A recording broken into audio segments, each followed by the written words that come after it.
only to be vetoed, which means it didn't go away. And what we thought the only thing on the laws we had then was what was called the Ferguson Act. No public employee shall strike. If they do strike and ordered back to work and they don't return, they're to be fired.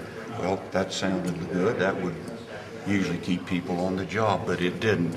And mayors, they couldn't fire their fire department. How could they? Who knows the pumps, the equipment, the streets, the water lines?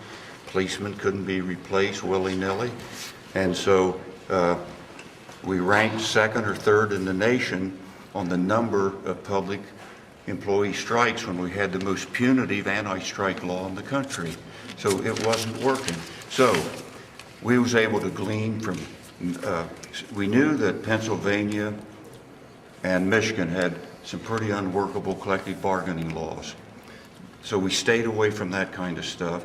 Iowa, and I believe Minnesota seemed to have had a reasonable thing.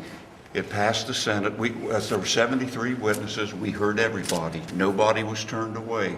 And back then, the National Right to Work Committee, they're sending out some pretty ugly stuff, most of which untrue. And so it was a hard thing. It passed the Senate 17-16, one vote, as you all know. Passed the House comfortable, and strictly on it was a partisan vote. And then it was and we gave it a year to kick in. And it was sort of nervous time because will this work?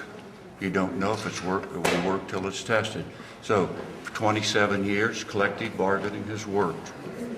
And so now all at once, they want to throw it all out. A grievance procedure, a way to resolve impasse, whether it's strike or binding arbitration. And I think they're making a huge mistake to want to go back. What's your